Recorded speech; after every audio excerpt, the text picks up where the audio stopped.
എല്ലാവരും എല്ലാം അറിയണമെന്ന നിർബന്ധം പിടിക്കാൻ കഴിയില്ല. പക്ഷേ ഒരു കാര്യത്തിൽ നമുക്ക് സംശയമുണ്ടായാൽ, നമ്മുടെ മനസ്സിൽ ഒരു ചോദ്യമുണ്ടായാൽ മറുപടി കണ്ടെത്താൻ ഇക്കാലത്ത് എളുപ്പമാണ്.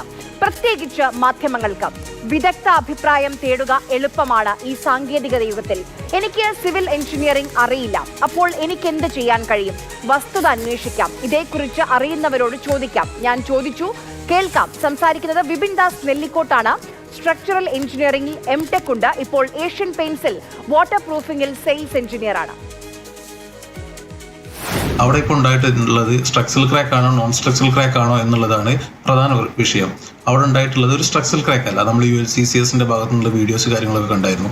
അവിടെ ഉണ്ടായിട്ടുള്ളത് സ്ട്രക്ചറൽ ക്രാക്ക് അല്ല. സ്ട്രക്ചറൽ ക്രാക്ക് ആണെങ്കിലാണ് ഇമ്മീഡിയറ്റ് ആയിട്ടൊരു പ്രശ്നങ്ങളോ അല്ലെങ്കിൽ അവർക്ക് താമസിക്കാൻ യോഗ്യമല്ലാത്ത രീതിയിലേക്കുള്ള ഒരു പ്രശ്നങ്ങളോ ഉണ്ടാകുന്നത്.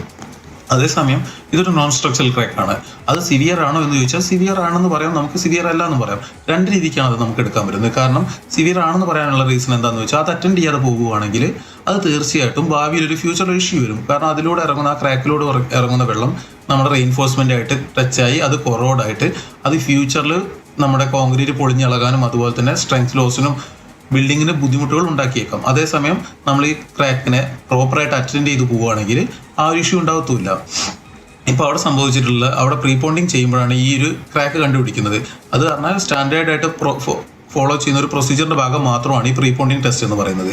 അങ്ങനെ ചെയ്യുമ്പോൾ അവിടെ നമുക്ക് അവിടെയുള്ള ക്രാക്കുകൾ കണ്ടുപിടിക്കാനും അത് എപ്പോക്സി ഇഞ്ചക്ഷൻ മെറ്റീരിയൽ വെച്ച് ഫില്ല് ചെയ്യാനും പറ്റും. എപ്പോക്സി ഇഞ്ചക്ഷൻ ആണ് അവിടെ യൂസ് ചെയ്യുന്നത്. എപ്പോക്സി ഇഞ്ചക്ഷൻ എന്ന് പറഞ്ഞാൽ കോൺക്രീറ്റിനേക്കാൾ സ്ട്രെങ്ത് നൽകുന്ന എന്നാൽ വെള്ളം ഒഴുകി പോകുന്ന അത്രയും ഫ്ലോയിൽ ഒഴുകിപ്പോയി ക്രാക്ക് അറസ്റ്റ് ചെയ്യാൻ പറ്റിയ ഒരു മെറ്റീരിയലാണ്.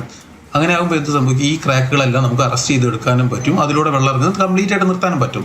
ഇവിടെ സംഭവിച്ചിട്ടുള്ളത് ഇവർ എപ്പോക്സി ഇഞ്ചക്ഷൻ ചെയ്തുകൊണ്ടിരിക്കുകയാണ്. അതിനുശേഷം അവർ അതിൻ്റെ മുകളിൽ വാട്ടർ പ്രൂഫിംഗ് കോട്ടിംഗ് ആയിട്ട് സിമെന്റീഷ്യസ് ആയിട്ടുള്ള അക്രിലിക് മെറ്റീരിയലാണ് യൂസ് ചെയ്യുന്നത്. സിമെന്റീഷ്യസ് ആയിട്ടുള്ള പൗഡറും പോളിമറും യൂസ് ചെയ്ത് അതിന് മുകളിൽ ഒരു 1 mm തിക്നെസ് കോട്ടിംഗ് കൊടുക്കും. ഈ ഒരു കോട്ടിംഗ് കൊടുക്കുന്നതോടുകൂടി ആ ടെറസിലെ ക്രാക്കുകൾ എല്ലാം അറസ്റ്റ് ചെയ്യുകയും ചെയ്യും. അതിന് മുകളിൽ ഒരു വാട്ടർ പ്രൂഫിംഗ് ലെയർ ആയിട്ട് സ്ലാബിനെ മൊത്തമായിട്ട് എൻവലപ്പ് ചെയ്തെടുക്കും. അതിനുശേഷം നമ്മൾ പ്രൊട്ടക്ഷൻ സ്ക്രീഡ് കൊടുക്കും.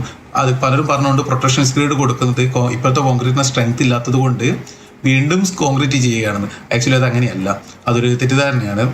നമ്മൾ ഈ സ്ക്രീഡ് കൊടുക്കുന്നത് വാട്ടർ പ്രൂഫിന്റെ പ്രൊട്ടക്ഷന്, അതുപോലെ വെള്ളം ഒഴുകി പോകാനുള്ള പ്രോപ്പർ ഡ്രെയിനേജ് സിസ്റ്റം, ഇതൊക്കെ റെഡിയാക്കാൻ വേണ്ടിയിട്ടാണ്. ഇതിനെ കോംപ്ലിക്കേറ്റഡ് ആക്കേണ്ട ആവശ്യമൊന്നുമില്ല.